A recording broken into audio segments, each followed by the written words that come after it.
12 মে 2025 Birmingham Osmani আন্তর্জাতিক বিমানবন্দরকে পূর্ণাঙ্গভাবে চালুর দাবিতে যুক্তরাজ্যে অবস্থানরত বাংলাদেশি প্রবাসীদের মধ্যে ফের উত্তেজনা ও প্রতিবাদ চরমে।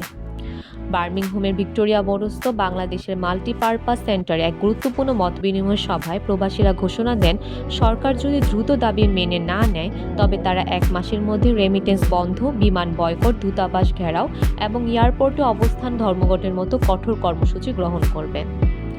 Fully functional Osmani international airport campaign committee UK এর উদ্যোগে আয়োজিত এই সভায় সভাপতিত্ব করেন বিশিষ্ট কমিউনিটি নেতা ডক্টর মোহাম্মদ ফয়েজ উদ্দিন এমবিএ এবং সভা পরিচালনা করেন ফয়জুর রহমান এমবিএ। সভায় প্রধান অতিথি হিসেবে বক্তব্য রাখেন কেন্দ্রীয় কমিটি আহ্বায়ক KM আবু তাহের চৌধুরী।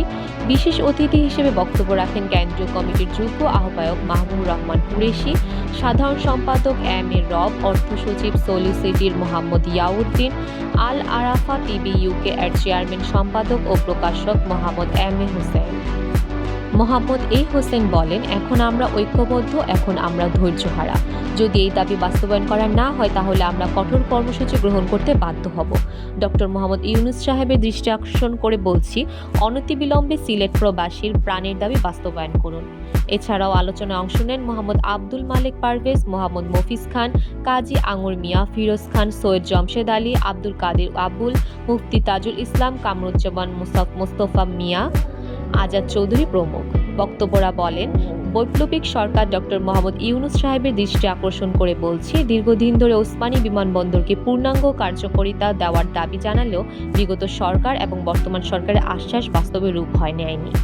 তারা জানান, সিলেট প্রবাসীর প্রতি চরমভাবে বৈষম্য অবহেলার ফলে আন্দোলনের এই কঠোর রূপরেখা তৈরি হয়েছে। তারা বলেন, সমগ্র বাংলাদেশের মধ্যে 4 লেন রাস্তার নির্মাণ করা হয়েছে, কিন্তু সিলেটবাসী তা থেকে বঞ্চিত, অবহেলিত। তবে কেন এত বৈষম্য, তবে কেন এত অবহেলা? সিলেট নেতৃত্ব শূন্যতা সৃষ্টি হয়েছে তাই। আমরা সংগ্রাম করি, আন্দোলন করি, আমরা আদায় করছি সিলেট টু লেভেল সংগ্রামের ফসল হেউজ আছে, আমরা দিছে না।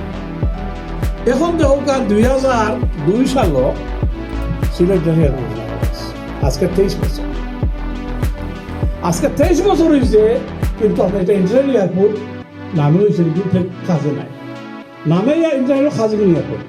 50 লক্ষ সিলেটবাসীর 23 বছরের এই দাবির পক্ষে প্রবাসীদের এই কঠোর কর্মসূচির ঘোষণা সরকার কতটা গুরুত্ব সহকারে নেয় তা এখন দেখার বিষয়।